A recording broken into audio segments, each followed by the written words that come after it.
네, 오늘은 기고만장 건축사사무소 조준상 대표님과 이윤구 이사님 모셨습니다. 안녕하세요. 안녕하세요.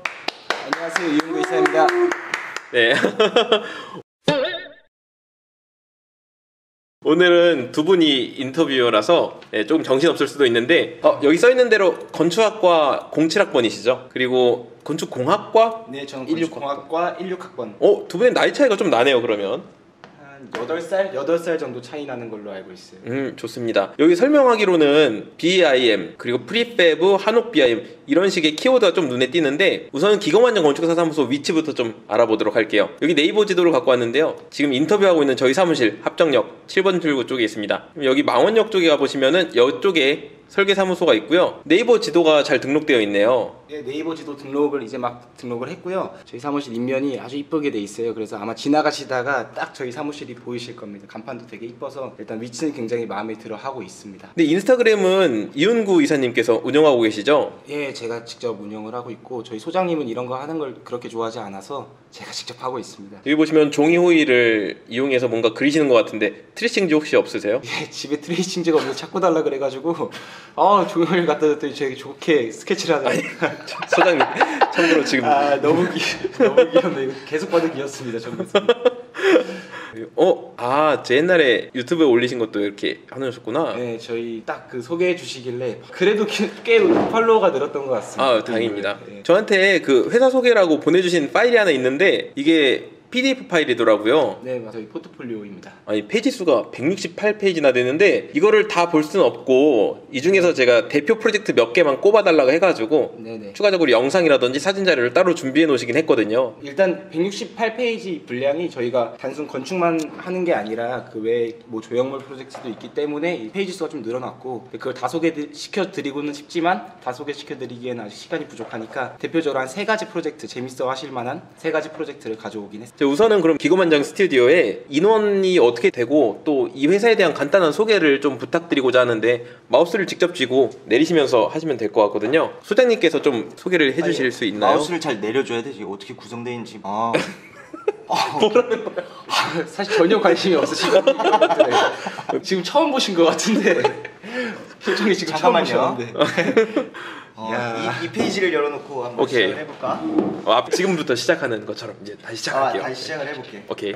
그러면 기고만장 스튜디오에 인원이 어떻게 구성되어 있는지 그리고 기고만장 스튜디오에 대한 회사 소개 좀 부탁드릴게요. 일단 저희 상호는 기고만장 건축사 사무소라는 상호를 결정을 했고 사실 제가 건축사 사무소라는 말을 좋아하지 않아서 기고만장 스튜디오라고 표현을 잘 하는데 그게 더 저희의 취지에 맞는다고 생각을 해요. 그래서 맨 처음에 이제 기기라는 말은 영어 GEEK거든요. 이게 뭐냐면 한 분야에 미친 아니면 뭐 지적 열정이 강한 이라는 뜻을 가지고 있어요. 그리고 뒤에 O는 우리가 이제 보시다시피 총 5명으로 이루어져 있는 사무소이기 때문에 정리하자면 이제 기칸 5명이 만장을 펼친다 뭐 이런 뜻의 내용이 담긴 기고만장 스튜디오라고 생각을 합니다.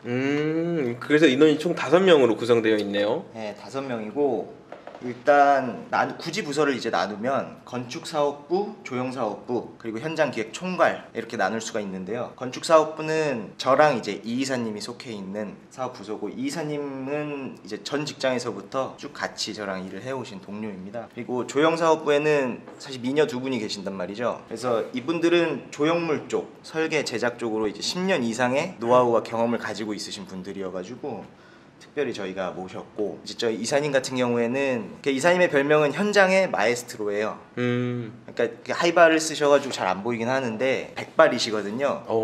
네, 그래서 현장에 가면은 이게 백발 이렇게 휘날리면서 크레인을 지휘하고 있는 모습을 많이 볼 수가 있습니다. 그렇게 저희는 5명으로 이루어져 있고 비정형이라는 것과 조형물의 경계를 이제 허물자라는 것에 좀 갈증을 느끼고 있었어요. 뭐 이따가 이사님이 충분히 설명을 해주시겠지만 그런 갈증을 느끼고 있을 때 어떻게 좋은 기회로 국내 최초의 비정형 문주 프로젝트를 진행할 수 있었거든요. 그게 이제 문주라는 게 그 아파트 단지 입구 말씀하신 거죠? 네, 입구에 경비실 위에 올라가 있는 게 주문주, 후문 쪽에 올라가 있는 건 이제 부문주. 이렇게 두 가지로 나눠져 있고 그 프로젝트를 진행하면서 인연을 좀 맺게 됐고 이후에 이제 늘 같이 있을 수 있다면은 너무나도 좋은 시너지가 날 것 같다라는 생각으로 또 함께 지내게 됐습니다. 아까 그 조형사업부와 건축사업부로 나뉘어 있다고 하는데 이렇게 만나게 된 계기가 문주 프로젝트로 만나게 된 거죠? 네, 맞습니다. 처음 만나는 건 이제 프로젝트를 진행하면서 협업을 통해서 만나게 됐어요.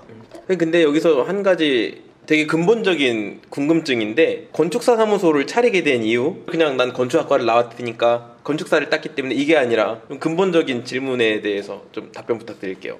저희가 일단 추구하는 방향은 앞서 설명한 것처럼 이제 비정형 건축물을 하고자 하는 사람들이 모여서 만든 스타트업이고요. 어쨌든 저희가 궁극적으로 하는 목표는 설계, 그다음 제작, 시공 요 세 단계를 한 사무실에서 모두 처리하는 걸 저희 목표로 두고 있고 그렇게 해야 또 비정형 건축을 소화할 수 있다고 생각을 하고 있기 때문에 그렇게 비즈니스 모델을 잡았는데 그 중에서 그 뒷단계인 제작하고 시공은 저희가 이미 앞서 소개드렸던 조형사업부나 이제 현장기획 총괄하시는 저분들 통해서 공장도 있고 노하우도 있고 인프라는 확실하다고 봤을 때 그럼 설계 쪽에서는 어떤 인프라를 충족시킬 것이냐 하면은 이제 건축사법에 의해서 저희는 인허가를 꼭 받아야 되는 것들이 있고 그 인허가를 하려면 건축사 사무소가 개설이 되어야 되기 때문에 이제 건축사 사무소를 차리게 됐고요. 조 소장님이 열심히 공부하셔서 건축사 사를 딴 게 저는 천운이라고 생각을 합니다. 그럼 다른 사무소하고의 차별점은 어떻게 좀 정리해 주실 수가 있을까요? 일단 두 가지 파트로 나눠서 정리를 해드리는 게 좋을 것 같아요. 아무래도 건축물하고 조형물이 합쳐져 있는 그 사무실이다 보니까 건축물 그리고 조형물 이쪽 두 가지로 나눠서 설명을 좀 드리면 건축물 같은 경우에는 저희는 설계 사무실인데 BIM을 기반으로 두고 있는 설계 사무실이고요. 저희는 앞으로 나아가는 미래 방향, 그 건설 사업이 나아가는 미래 방향에 맞춰서 BIM을 좀 연구하는 그런 사무실이고요. 조형물 쪽에서 말씀을 드리면 현재 지금 한국 건설 산업에서 비정형 건축물을 하고 있는 대부분의 업체들 그쪽으로 연구하고 계시는 분들이 대부분 이제 GFRC 혹은 UHPC 시장이 거의 크다고 저는 알고 있어요. 근데 그거의 가장 큰 장점이자 제가 생각하는 가장 큰 단점은 패널라이징에는 그것만한 부분이 없다고 생각은 하지만 오히려 그 패널라이징이 불가능한 비정형이 훨씬 더 많다고 생각을 하거든요. 그래서 그런 패널라이징이 안 되는 부분들은 어떻게 할 것이냐 저희가 고민을 했을 때 그 스테인리스 혹은 철 이쪽으로 가서 저희가 비정형을 일체형으로 만들 수 있겠다. 그렇게 됐을 때 가장 큰 장점은 일단 패널라이징을 함으로써 생기는 매지나 이런 것들이 없어질 수가 있고 아무래도 패널라이징은 주물 방식이기 때문에 어느 정도의 규격화가 필요한데 그런 규격화 없이 작품을 만들 수 있고 그렇기 때문에 비용 절감도 되고 저희가 어느 정도 연구할 만한 가치가 있다라고 생각을 하고 있습니다. 그러면 이거에 대한 좀 더 자세한 설명 이따가 대표 프로젝트 이미지하고 영상 보여줄 때 좀 더 부가 설명 부탁드리고요. 네. 이것도 건축학과 학생들이 되게 질문 많이 하는 부분인데 건축학도가 BIM을 배워야 하는 이유가 뭔가 저한테 많이 물어보거든요. 근데 이것에 대해서 좀 학생들한테 조언을 해주자면 어떤 말씀을 해주실 수 있을까요? 제가 생각하기로는 그러니까 이건 되게 단순한 문제인데 단순하게 세상이 그렇게 변하고 있다라고 말씀을 드릴 수 있을 것 같아요. 그러니까 우리가 모델링하는 가상 공간은 점점 더 구체화되어지고 있고 제가 옛날 사람은 아니지만 이제 손으로 그리던 도면이 CAD로 발전을 했고 이제 크게 이제 빔으로 발전하고 있는 단계거든요. 그리고 굉장히 자연스러운 변화인 것이고 물론 이제 BIM이라고 확실하게 정의를 내리진 않지만 선박이나 항공, 우주선 같은 산업에서는 벌써 이러한 프로세스를 가지고 이제 행하고 있는 것들이 꽤 오래되었고 건축도 이제 BIM을 국가에서 의무화시키는 작업을 하고 있단 말이죠. 그래서 범위는 점점 더 확장될 것이고 그렇기 때문에 BIM을 하는 건 당연한 것이고 어찌 학생분들의 장점이라면 취업이 더 잘 될 수도 있다라는 것도 어느 정도 장점일 수도 있겠네요. 이제 건축을 공부하는 학부생분들이 가장 큰 오류를 범하시는 게 레빗이 곧 BIM이다. 그러니까 레빗하면 BIM을 한다라고 오류를 범하시고 그렇기 때문에 레빗에 좀 몰두하시는 경향이 없지 않아 있는 것 같아요. 근데 제가 꼭 드리고 싶은 말씀은 레빗이 BIM은 아니다. 레빗은 BIM을 하기 위한 그냥 솔루션 중에 하나일 뿐이다. 그 솔루션이 아키캐드가 될 수도 있고요. 나빅스웍스가 될 수도 있고 스케치업에다가 정보를 태워도 그건 BIM이라고 할 수 있거든요. BIM은 결국엔 인포메이션, 그러니까 정보 가지고 어떻게 우리가 관리를 하느냐 그리고 그 정보를 어떻게 활용하느냐에 대한 이야기일 것 같습니다. 레빗을 다루지 못한다고 해도 그 BIM의 본질, 그 정보에 대한 이야기를 알면 어디 가서 빔을 할 수 있다, 빔을 하고 있다라고 얘기해도 될 만큼 레빗은 그냥 그걸 하기 위한 수단일 뿐이지, 저희는 어쨌든 건설 시장에서 노는 사람들이기 때문에 건설 시장은 또 프로젝트 기반이거든요. 다른 제조업과는 다르게 굉장히 예상치 못한 변수들이 엄청 많아요. 그런 예상치 못한 변수에 대비해서 어떻게 우리가 대비를 할 것이냐, 그럼 결국엔 그게 정보 관리고 그게 파라미터라고 저는 생각을 하거든요. 그렇기 때문에 BIM은 단순히 뭐 레빗을 다룬다 이런 건 BIM이 절대 아니고, 그 인포메이션을 어떻게 관리하고 어떻게 만들어 갈 것이며 그걸 어떻게 활용할 것인지에 대한 자기만의 생각이 담겨 있어야 된다고 저는 생각을 합니다. 그러니까 BIM에서 인포메이션이라는 키워드가 되게 중요하다 이렇게 말씀하시는 거죠? 그렇죠. 그래서 제가 요새 BIM을 설명할 때 뭐 어디 가서는 설명할 때 저는 MIB 순으로 얘기를 해요. 모델링이 먼저고 모델링에 정보가 붙어야 된다라고 생각을 하는데, 그래서 모델링이 먼저 오고 그 다음에 인포메이션이 붙고 그게 완성되는 것이 빌딩. 빌딩이라고 하는 게 단순히 건물이 아니라 빌딩은 이제 건설 시장이라는 의미를 띠고 있거든요. 빌드하는 행위, 그러니까 모델링, 그 다음에 인포메이션, 그 다음이 건설 시장이다. 그래서 요새는 제가 뭐 밀고 있는 단어 중에 하나가 OIM이라고 해서 이제는 오브젝트에다 인포메이션을 태워서 관리를 해야 된다. 그게 저희의 사업 모토기도 하고요. 조형물 쪽을 하다 보니까 OIM이라는 얘기를 좀 하고 싶습니다. 그럼 이쯤 돼서 대표 프로젝트를 제가 3개 정도 준비해달라고 말씀드렸었는데, 네, 여기 그 전에 저희 각 사업부별 대표 프로젝트를 먼저 소개를 좀 해드리고 싶어요. 저희가 갖고 온 대표 프로젝트가 다 이제 시설물 쪽이기 때문에 일단 근데 저희가 건축 부문 대표 작품부터 설명을 드리면, 저희는 뭐 건축 설계는 당연히 하고요. 그 중에서 주택 설계 위주로 하고 뭐 근린생활 시설도 간혹 하긴 합니다만, 저희는 좀 더 품성 있는 설계를 좋아해서 주택 설계를 많이 합니다. 단독 주택으로. 그리고 뭐 대수선 인테리어 같은 것도 하고, 그리고 가장 중요한 저희 BIM 용역도 많이 하고 있습니다. 그 다음은 이제 시설물 부분인데, 이게 저희가 앞으로 가고자 하는 방향일 수 있을 것 같아요. 건축물과 조형물 사이 그 경계에 있는 게 시설물이라고 저희는 일단 규정을 내리긴 했어요. 근데 그 중에 대표 작품은 부산에 있는 해양대학교죠. 이 해양대학교에 상징 게이트가 있고, 그다음 현대 반포 DH 라클라스, 이게 이번에 저희가 갖고 온 프로젝트입니다. 이건 뒤에 가서 더 자세히 설명을 드릴게요. 그리고 이제 조형물 부문 대표 작품은 아시는 분들은 많이 가보셨을 텐데, 요새 핫한, 사실 이게 저희 동네에서는 되게 핫하거든요. 현대 프리미엄 아울렛이라고 다산에 새로 신축된 프리미엄 아울렛의 어린이 놀이터, 외국의 유명한 작가랑 저희가 협업을 해가지고 제작을 한 거고요. 그 다음에 서울예대, 서울예술대학교의 상징조형물, 그리고 이것도 저희가 오늘 갖고 온 프로젝트인데 영종도 곰조형물, 영종도 휴게소 곰조형물, 이 3가지가 대표를 잡고 왔습니다. 저 곰조형물 같은 경우는 제가 포스코랑 일을 많이 하니까 포스코 본사가 가다 보면 꼭 보이는 그렇죠. 조형물이에요. 그쪽으로 쭉 가다 보면 저게 눈에 띌 수밖에 없어요. 그래서 오늘 한번 이 곰조형물하고 앞서 말씀드렸던 문주 두 건은 저희가 한번 깊게 한번 보여드리도록 하겠습니다. 일단 문주, 곰조형물 먼저 보도록 할게요. 일단 곰조형물은 되게 재밌었던 것 같아요. 이 프로젝트가 14년도에 이제 발주가 돼서 14년도 1월에 저희가 착수를 했는데, 기존에 있었던 조형물들을 싹 철거하고 곰조형물을 세우겠다. 근데 이게 워낙에 사이즈가 크다 보니까 기네스북에도 등재가 될 정도로 사이즈가 커요. 그래서 원래 보통의 이런 프로세스라고 하면 공장에서 전부 다 제작을 하고 현장에선 조립만 하고 빠지는 형태가 돼야 되는데, 이 사이즈가 너무 크다 보니까 아무리 저희가 분할을 많이 해도 고속도로 통과할 수가 없더라고요. 사이즈 자체가. 이게 높이가 얼마짜리예요? 높이가 저희 기네스북 등재됐던 게 높이가 최종 23.57m, 24m 좀 안 되는 높이인데, 폭도 있고 하다 보니까 톨게이트 진입이 안 돼서, 그래서 현장에서 결국 조립을 하는 수밖에 없었던 상황이 생긴 거죠. 현장이라고 하면 공장하고 가장 큰 차이점은 현장 여건이라는 걸 저희가 살펴야 되고, 뭐 날씨 이런 것들도 중요하고, 작업자들이 어떻게 편하게 작업을 할 수 있는 공간 마련이 되지 않기 때문에 그래서 제약이 굉장히 많았던 프로젝트로 기억을 하고 있습니다. 생각해보니까 진짜 톨게이트가 있네요. 네, 그 톨게이트 통과가 안 돼서 그게 뭐 고토부에다 허락을 맡으면 된다고 하는데 열어주질 않고. 그러면 그냥 새끼일 때 데려와가지고 안쪽에서 키우시지. 그래서 제가 한번 제작 과정을 한번 보여드릴게요.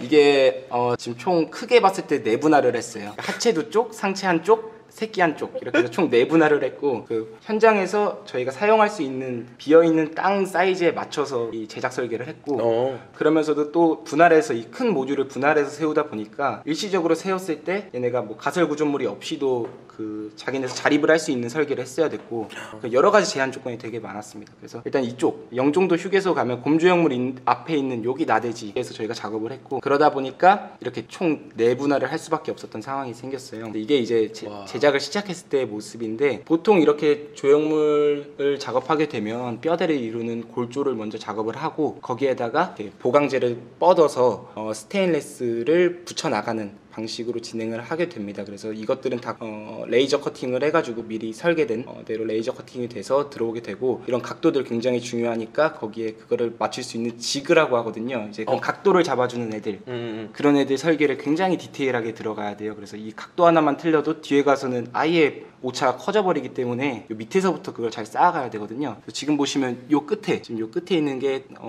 그 위쪽 메스랑 연결되는 부위고, 요 아래쪽에 있는 요 테두리가 아래쪽 메스랑 연결되는 부위예요. 그러니까 위아래 끝과 끝은 일단 먼저 설정을 해놓고 그 다음 중간에 살을 채워가는 방식이다. 그래서 살 채워가다가 뭐 1, 2mm 틀어줘도 끝에서 맞추면 가능하기 때문에 이런 식으로 저희가 설계를 고안을 했고. 이게 스테인리스를 현장에서 지금 용접하는 건가요? 네, 그렇죠. 이게 스테인리스를 잘라와서 현장에서 용접을 하는 거고, 일단 지금은 지금 보시면 뭐 이렇게 점점점점점 이렇게 돼 있잖아요. 히든 선처럼. 이게 이제 태그 용접이라고 해서 일단은 임시 고정을 위해서 이렇게 점점점점점 톡톡톡 치고 나가면서 일단 형태를 먼저 구현을 하고, 형태가 다 되면 그때 이제 풀 용접을 하고 갈아내고 뭐 이런 프로세스를 갑니다. 이게 첫 번째 막 시작했을 때의 단계고, 그 다음에 점점 붙여나가는. 지금 보시면 이게 꼬리인 거 보죠. 꼬리, 지금 엎어져 있는 겁니까? 그러면? 엎어져 있는 거죠. 단면을 딱 잘라가지고 엎어져 있는 이런 식으로. 와, 신기하다. 네, 정리가 되게 되고 이런 식으로 세워지게 되는데 굉장히 귀여워. 이게 현장에서 다 만들긴 했는데 저희가 유일하게 현장에서 못 만들었던 게 코 그리고 귀 이거예요. 코하고 귀는 완전 비정형이니까. 네, 그렇죠. 얘네들은 폴리곤인데 코하고 귀는 완전 비정형이니까 공장에서 두들겨서 만들었거든요. 그걸 단조라고 하는데 일일이 다 두들겨서 이 형태를 잡는 게 단조라고 합니다. 아무튼 그걸 공장에서 만들어서 이렇게 현장으로 갖고 와서. 이것도 재료는 스테인리스 스틸인 거죠? 예, 재료는 동일하고요. 이런 식으로 형태 구현을 해서 현장에서 이렇게 붙여나갔다. 유일하게 공장에서 만들었던 게 또 있는데 새끼 애기곰, 머리 위에 올라가 있는 애기곰은 사이즈가 작다 보니까 공장에서 만들 수가 있더라고요. 그래서 공장에서 애기곰 제작하고 있는 사진이 너무 귀엽지 않나요? 그렇게 해서 이제 제작이 다 완료가 되면 이제 세우는 조립 작업을 하게 되는데, 원래는 공장에서 다 제작이 돼서 현장에서 원래는 이 작업부터 시작을 해야 되는 게 맞죠. 아무튼 이런 식으로 지금 조립을 시작하고 있는 과정입니다. 이게 보이시는 그 뒤쪽, 이게 하체 앞쪽, 그리고 이게 몸통, 이렇게 세 가지고, 지금 이제 뒤쪽 먼저 세우려고 크레인을 뻗고 있는 거고, 보통 이렇게 중량물을 하게 되면 뭐 50톤 크레인도 많다고 생각을 하거든요. 근데 이건 50톤 크레인이 처음에 왔는데 못 든다. 그래서 100톤을 불렀어요. 근데 100톤도 못 든다. 그래가지고 결국엔 200톤 크레인이 왔고, 200톤 크레인 자체가 사이즈가 너무 크다 보니까 화단이 다 망가져가지고 많이 고생했던 기억이 납니다. 아니 근데 이거 조형물을 이제 모델링 하면은 대략 그 최적이 나오니까 무게가 계산돼서 크레인을 그에 맞춰서 딱 부르면 되지 않아요? 근데 이게 또 그 현장 여건에 따라 다르고 너무 현장 변수가 많다 보니까 저희도 그렇게 이상적으로 생각을 했었는데, 막상 현장에 와서 붐대 각도는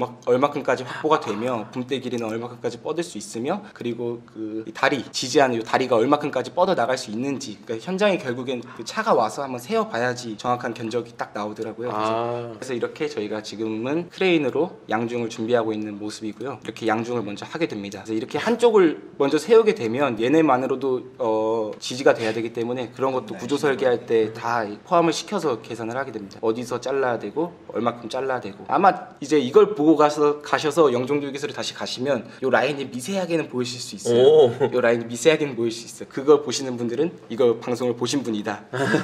그리고 여기 이분이 저희 현장의 마이스트로 아까 말씀하셨던 이사님. 네, 맞습니다. 저 곰발바닥도 단조인가요? 네, 맞습니다.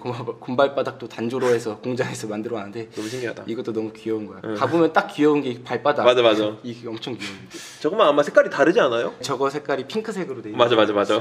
그리고 이게 이제 몸통 결합하는 과정이고, 지금 보시면 여기는 지금 열어놨죠 저희가. 이게 사람들 출입할 수 있는 점검구로 일단 임시적으로 저희 작업자들의 출입을 위해서 점검구를 만들어 놓은 거고, 이렇게 해서 양중을 하게 되는데, 이거는 한번 동영상을 볼까요? 조립하는 동영상이 있으신가 보네요. 상체를 결합하는 동영상이 있어요.